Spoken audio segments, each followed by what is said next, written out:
ఎన్నో అంటే 7వ ఎడిషన్ జరిగింది. అది బీహార్లో జరిగింది.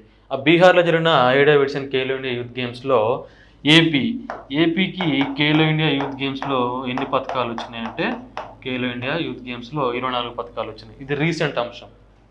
మళ్ళీ మనం బంగారం అటామిక్ నెంబర్ వచ్చేసి 79. కెమిస్ట్రీలో దీన్ని కింగ్ ఆఫ్ మెటల్ అంటారు బంగారం. ఆ బంగారం యొక్క స్వచ్ఛతను మనం దేంట్లో కొలుస్తామంటే బంగారం యొక్క స్వచ్ఛతను క్యారెట్స్లలో కొలుస్తాం. అది 24 క్యారెట్స్. బంగారం యొక్క స్వచ్ఛతను 24 క్యారెట్స్లలో కొలుస్తాం. అది గుర్తుంచుకోవాలి. అంటే 24 క్యారెట్స్ అనేది ఆభరణాల తయారీకి, ఆర్నమెంట్స్ తయారీకి పనికి రాదు. కాకపోతే దాన్ని గట్టిదనం కోసం మనం రాగిని కలుపుతాం. మళ్ళీ దాంట్లో రాగి శాతం ఎంత, బంగారం శాతం ఎంత అనే కాన్సెప్ట్లు ఉంటాయి. అది వేరే అంశంలో చూద్దాం. నెక్స్ట్ టెన్నిస్ మనకు Australian open, French open, US open ఇట్లాంటి టెన్నిస్ వింబుల్డన్ అని ఉంటాయి. ఈ టెన్నిస్లలో అత్యధిక సింగిల్స్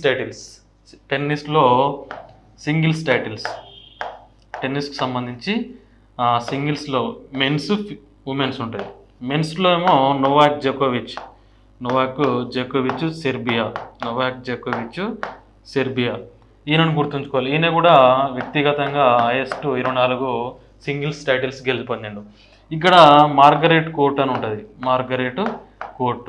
ఈ మార్గరెట్ కోర్ట్ అనట ఆమె ఆస్ట్రేలియా. ఈమె కూడా 24 పథకాలతోని హైయెస్ట్ ప్లేస్లో ఉంది. ఇప్పటివరకు జరిగిన టెన్నిస్కి సంబంధించి ఈ రీసెంట్గా కార్లోస్ అల్కరాస్ అంటోళ్ళు, జానిక్ సెన్నర్ అంటే వాళ్ళు వస్తున్నారు. అది వేరే విషయం. అదేవిధంగా మనకు ఋగ్వేదంలో మొత్తం 10 మండలాలు ఉంటాయి. ఆ 10 మండలాల్లో 3వ మండలం, ఋగ్వేదంలోని 3వ మండలం మనకి ఏం చెప్తుందంటే ఈ 3వ మండలంలో గాయత్రి మంత్రం అని ఉంటుంది. ఈ గాయత్రి మంత్రంలోని అక్షరాల సంఖ్య ఎంత అంటే కూడా 24. అంటే నేరుగా గాయత్రి మంత్రంలోని అక్షరాల సంఖ్య అని క్వశ్చన్ అడగకపోయినా కూడా మనం 24 అనేది సంబంధించింది అంటే గాయత్రి మంత్రం అని ఒకటి ఉంటుంది. అది ఋగ్వేదంలో 3వ మండలంలో ఉంటుంది. ఈ గాయత్రి మంత్రాన్ని రాసింది ఎవరంటే విశ్వామిత్రుడు. ఇక్కడ గాయత్రి మంత్రాన్ని రాసింది ఎవరంటే విశ్వామిత్రుడైన మహర్షి రాసిండు.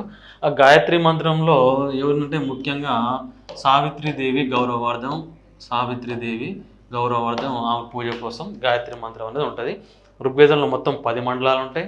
అలా 3వ మండలం మనకు గాయత్రి మంత్రం ఉంటుంది. దాంట్లోని అక్షరాల సంఖ్య అంటే మనకు 24 అని చెప్పాలి. అట్లా అదేవిధంగా మనకు మన జాతీయ పతాకంలో అశోక చక్రాన్ని ఉంటుంది.